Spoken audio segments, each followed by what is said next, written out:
मान्यता है कि गोवर्धन पूजा से दुखों का नाश होता है और दुश्मन अपने छल कपट में कामयाब नहीं हो पाते। ये गोवर्धन पर्वत आज भी मथुरा के वृंदावन इलाके में स्थित है। पौराणिक मान्यताओं के अनुसार ऋषि पुलस्त मथुरा में श्री कृष्ण लीला से पहले ही गोवर्धन पर्वत को लाए थे। हिंदू मान्यता के अनुसार पुलस्त ऋषि तीर्थ यात्रा करते हुए गोवर्धन पर्वत के पास पहुँचे तो सुंदरता और वैभव देखकर गदगद हो उठे और उसे साथ ले जाने के लिए गोवर्धन के पिता द्रोणाचल पर्वत से निवेदन किया कि मैं काशी में रहता हूँ, गोवर्धन को ले जाकर वहाँ इसकी पूजा करूँगा। ऋषि के निवेदन पर द्रोणाचल बेटे के लिए दुखी हुए, लेकिन गोवर्धन के मान जाने पर अनुमति दे दी।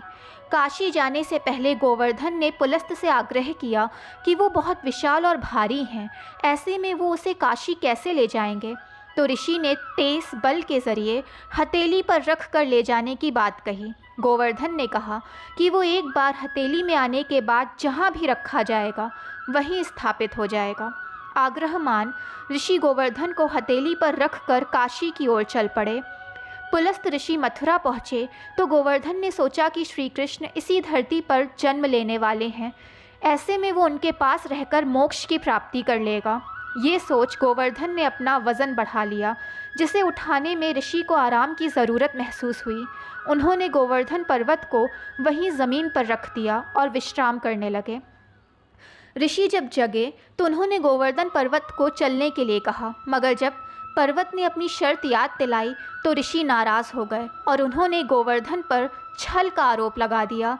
क्रोध में आकर ऋषि पुलस्त ने गोवर्धन पर्वत को हर दिन मुट्ठी भर घटने का श्राप दे दिया। ऋषि ने कहा कि तुम्हारी ऊंचाई घटते घटते कलयुग में एक दिन तुम पूरे के पूरे पृथ्वी में समा जाओगे। कहा जाता है कि ऋषि के श्राप के चलते गोवर्धन पर्वत की ऊंचाई 30,000 मीटर थी, जो करीब 30 मीटर बची है। गोवर्धन पर्वत करीब 10 किलोमीटर तक फैला हुआ है। पर्वत की परिक्रमा 21 किलोमीटर की है, जिसे पूरा करने में 5 से 6 घंटे लगते हैं। ये पर्वत यूपी और राजस्थान में विभाजित है। हज़ारों श्रद्धालु गिरिराज की परिक्रमा करने आते हैं। गोवर्धन पूजा के लिए सर्वप्रथम आंगन में गोबर से भगवान गोवर्धन का चित्र बनाएं। रोली, चावल, खीर, बताशे, जल, दूध, पान, केसर, पुष्प और दीपक जलाकर भगवान की स्तुति करें। गोवर्धन पूजा के दिन पूजा करने वाले को सुबह सुबह तेल मलकर नहाना चाहिए।